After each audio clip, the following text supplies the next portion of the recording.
Здравей, българи, възроди се и стани сега. Не напускай родните села, а се завърни и живей така. Здравословно, плодородно, научи се на много покрай тази красива сътворена от Бога земя.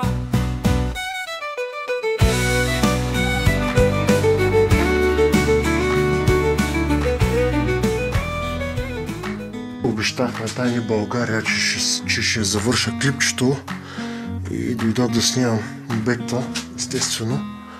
Тук все още е строителна площадка. Сега мамка ти от тук ли прокапа? Ах, да ти се не види, от тук прокапа. Лоша работа. Лоша работа. 3 часа и 38 минутки. Да, плющи. Що ще извинявате за мръсната баня в момента, но както ви казах, все още не остроиш. Въпреки че 3:38 обещах на Тайни България, че ще завърша и второто клипче за баня, но всяка вечер нещо се случва допълнително, а и с работата не успявам да смогна. Ще е сега. И така, банята е сравнително маничка. Не се вижда от телефона снимането, но е малка. Въпреки всичко е достатъчно за употреба. И съм благодарен, че всъщност тази баня си имаше още като дойдохме, като всъщност имаше канализацията прекарана, тръбите за отходната вода и ние обаче в началото не знаехме, че тя има канализация. Мислихме, че някъде са заровени тръбите, но разбрахме от съседи, че имаме септична яма. Което е супер, разбира се. Тук в началото беше пълен ужас. Тук горе живееха прилепи, може би около 15 на брой. За жалост нямам забавното клипче как ги гоних и ги пръсках с вода, защото нямаше как да ги изгоня. И тъй като тук, ето тук, все още не беше затворено, това беше паднало цялото. И тази стена от тук не се вижда. Да. Я зидах много. И сигурно зидарите ще ме псуват, но това е зидано с бетона на палмит. Сухия бетон. И всъщност е доста здраво. Но тук нямаше нищо. От тук имаше дупка. Тя всъщност дупката на покрива още не е затворена там. Отдолу дупката, не керамидите. И от тук излезнаха всичките прилипи. Тук, разбира се, малкият коридор ще ви го показвам в друг клип. И тук беше старите плочки, всъщност това са старите плочки. Тук вече бяха изпопадали в тая зона. Тук също го нямам клипчето, за съжаление. Не знам къде отиде. Имам снимано, но вече много оцеляло, но са оцелели клиповете след събарянето тук на повечето неща. Махнах тук тези плочки, тук всичко съборих, тук беше затворено и имаше плочки отпред. Такива. Но докато къртих старите плочки и това падна. Съборих старата мазилка тук. Тук не, защото това е нов зид, може би на 15 години зид, този. Като разбира се, те са направили плочата и до нея зида, а не върху нея. И тук протече. Го фугирах наново и допълнително сложих силикон. И вече няма тече. Както е да си дойде тук на думата. Докато се къртих, аз тук не знаех какво е. Тук имаше дупка. Всъщност тук. За комин беше черно. Викам, няма да има комин, тук ще има прозорец. Но докато започнах да къртим тук и като свалих тези плочки, разбрах всъщност, че тук е имало оджак. Сега ще видите клипа с разрушението в тази област. И какво съм говорил? Отвънка ще ви покажа и клипа с от външната стена дупките и Всъщност там беше първото нещо, което открих. Аз все още не знаех какво съм открил. Аз просто мислех, че е някаква кухина. Мислех, че е комин. След това разбрах, че е имало пещ дори отвънка. А вътре е бил в стената оджак, който не е запълнен. И все още не е запълнен. Тук си е това. Тук е оджак. И все още е там. Тук. Отдолу. Тук това е фибран. Просто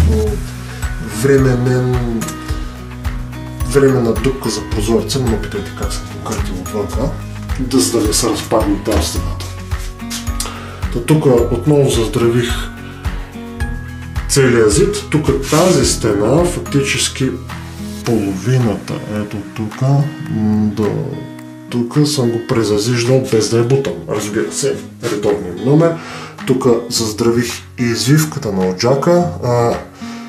Някой живот ден, когато имам възможност, ще запълня цялото това нещо с бетон, най-вероятно.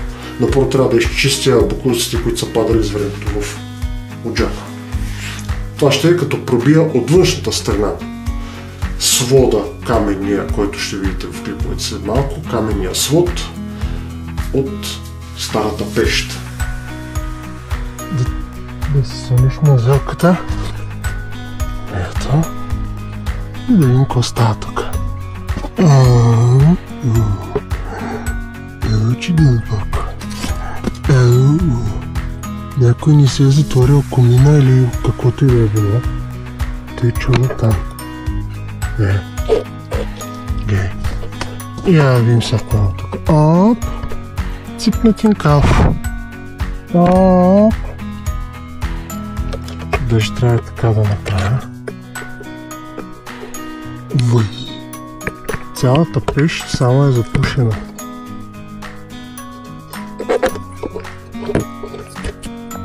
Гледаме сме тук, това е пещ. Затрупана пещ, ето. Не знам дали се вижда на камерата, но ето го, свода. И тук комин стара за бойлера за банята и някой го е затапил с ъза си. Баня! Плочки от тази страна паднаха, защото тук се оказа, че има бивш оджак. Качествена работа на австриеца, който е купил къща, за да я продава на чужденци. Скирано и осрано. Става по-зле. Освен оджака и скрития прозорец и нишата кула ще излезе. Така, заздравих с любимия ми микс род банд с лепило за плочки и допълнително фибри. Както виждате, никъде няма пукнатинка. Тази стена беше отвратително крива. Зад тези плочки се крият на места 4 пръста, точно така, 4 пръста, дебел слой покритие. И тъй като нямах време да заравнявам стената и след това да слагам плочките, слагах директно плочките с лепилото. И всъщност тези се залепиха сравнително лесно. Ще ме извинявате, още не са измити от фугин и разни цапаници. Ето, още следи от фугин. Да, тук съм използвал какъвто фугин наличен имам. Тук имам 3 различни цвята фугин. Този и да, този ъгъл нямаше време да го правя. Не ме съдете, каквото съм имал време и каквото съм имал възможност съм направил. Трябваше тръби да се прекарват за супер кратък период, трябваше седмица след това да започнат децата училище, а банята още не беше готова. И буквално децата ходиха на училище, аз още правих банята. Отнеми грубо около 2 седмици, за да я преведа в този текущ вид. Това е с това, с монтирането на това, тази вода, душ, прозорец, мазане, лепени на плочки, лепени на тези плочки, гадни плочки, не обичам да лепя малки плочки официално, слагане на малко шкафче, това и дори това.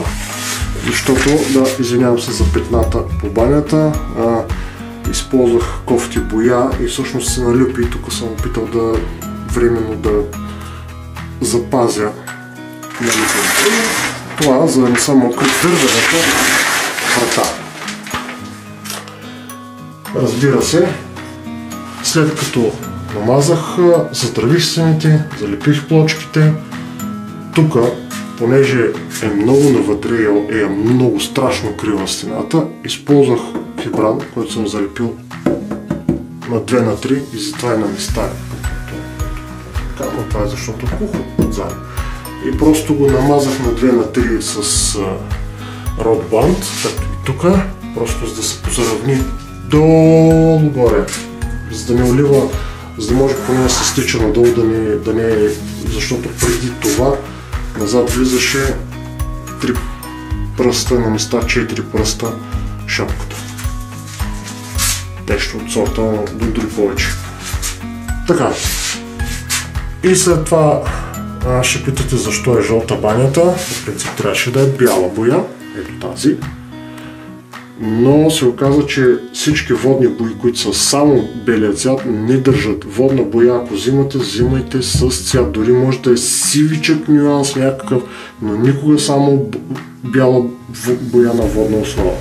Защото не работят добре. И освен това се прицаках и тук съм боядисал вратата, долу-горе стана. Обаче на следващия път сложих вода, защото съм забравил, че я разредих и трябваше да намеря някаква боя. В магазина имаше за кошери на водна основа и фактически ето този цвят. И просто боядисах я. Да, тавана също не е заравнен, естествено, няма време. Иначе тук вторият таван е от Фазер и е технически висящ таван. Аз залепих върху него с пяна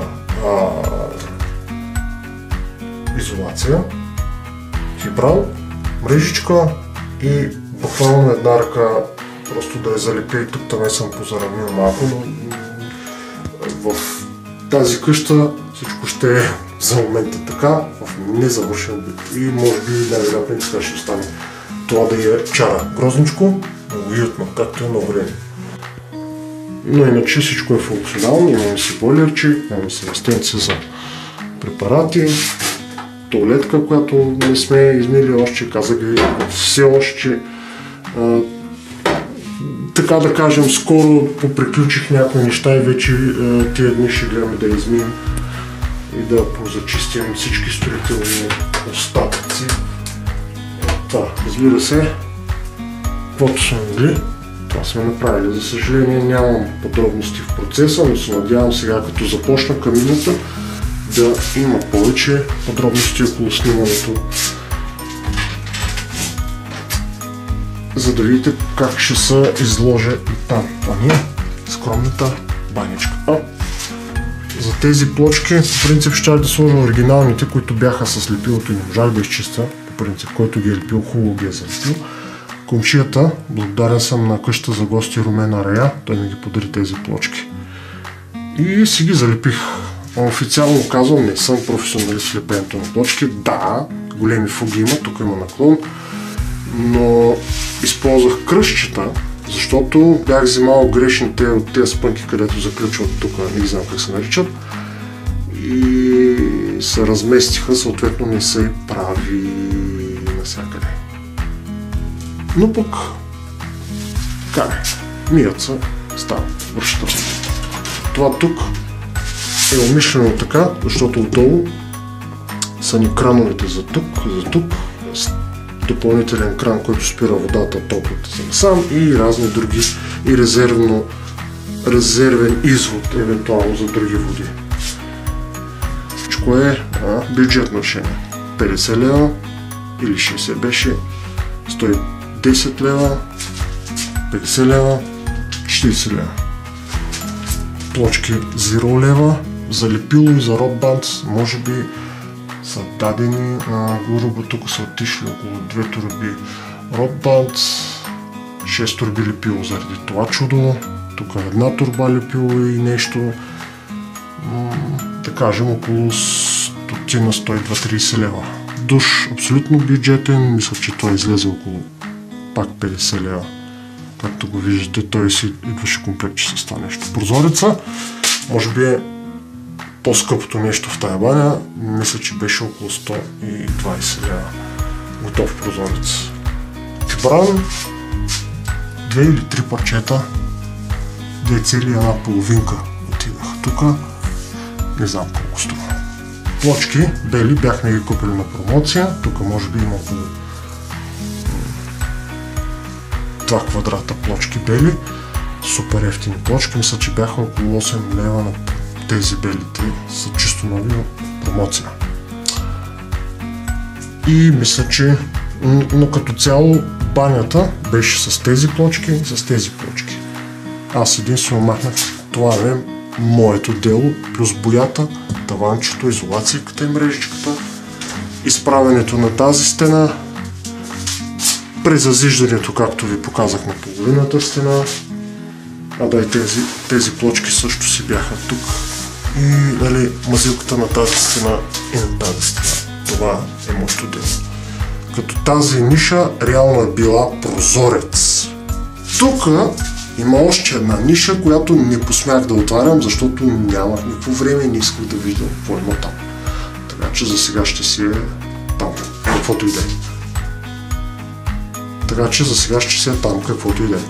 А тази ниша решихме да не я зазиждаме пак. Тук имаше една малка смешна камаречка с камъни, което изчистих и решихме да ползотворим за багаж. Ще сложим 2 стелажа, може би някакви стъклени, ще видим, или пък пластмасови. За момента е така, строителният обект. Това е за всичко от нас. Направил съм уебсайтче, което може да посетите, нарича се селото.eu, писа се на латиница. В него ще се постарая да публикувам информация за различни села, като в началото ще са за изоставени села. Ще се постарая да вкарвам обяви за къщи, които се продават из селата. Също така вече съм говорил с доста чужденци в България, които живеят в български села и също са влогари, и тях ще се постарая да ги добавя там. Не знам дали ще се формира нещо като общност. Този сайт съществува може би от около 7 години. Нищо не съм правил по въпроса, беше ми мечта да го свържа и да го развия с села, като насоката ми беше хора, младежи или завръщащи се към селския живот, така да го кажем, защото има по-възрастни, които се завръщат към село. Идеята на сайта беше да се приобщят и да излезем от Фейсбук, тъй като в момента там нямам реклами, може би някакъв период от време ще има реклами за монетизация, колкото да се поддържа разхода по хостинг и домейн. Иначе сега абсолютно функционална социална мрежа с всичко почти като в Facebook. Ще ви е познато, лесно се регистрира, има някои забележки по платформата, защото е стара версия, но в момента това имам налично и с това разполагам. Някакъв ден, ако има възможност, ще закупя новата версия на платформата. Това е всичко от нас. Модерните селени. Или не баш толкова модерни. Лека нощ и специални поздрави на Тайни България и на Ванката също. Благодаря, че гледате. Да сте живи и здрави младежи. Всичко най-добро пожелавам. Още веднъж много ви благодаря на всички, които отделихте време да гледате краткото клипче. Следващия клип ще е за малкия коридор и мокрото помещение. Той също ще е кратък, защото няма кой знае какви сложноти и правени по него, но ще споделя за един проблем и грешка, която допуснах, надявайки се някой, който се сблъска с такъв проблем, да не я допуска. Тук заздравяването на стените е успешно и реално нямам пукнатини от цялото възстановяване, което имам. Имам дребни дефекти, които са причинени от самия мен. И така, до следващия път. Бай-бай!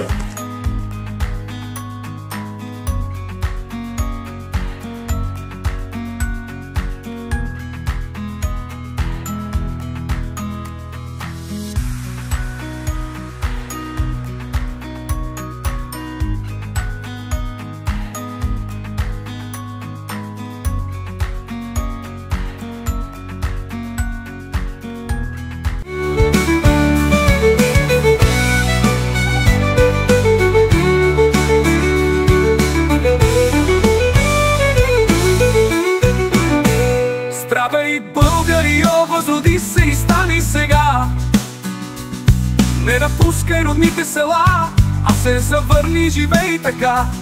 Здравословно, плодородно, научи се на много, покрай тази красива сътворена от Бога земя.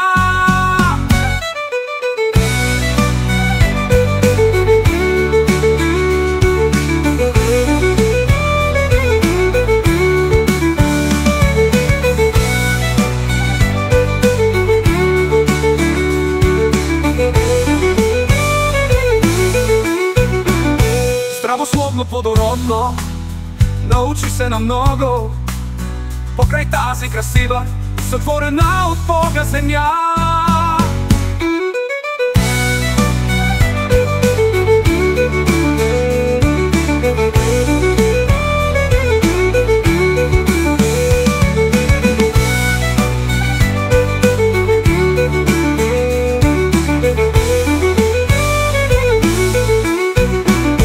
Здравословно, плодородно, научи се на много, покрай тази красива, сътворена от Бога земя.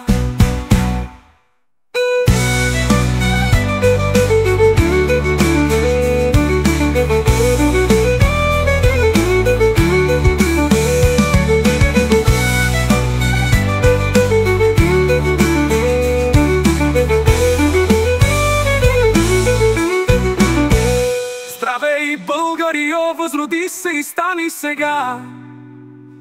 Не напускай родните села, а се завърни, живей така.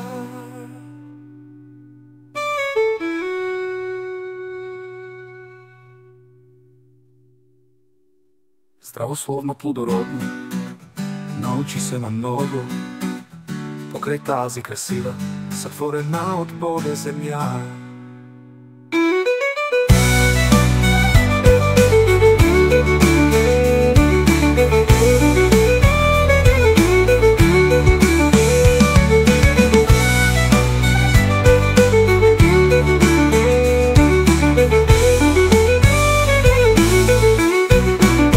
Здравословно, плодородно, научи се на много, покрай тази красива, сътворена от Бога земя. Покрай тази красива, сътворена от Бога земя.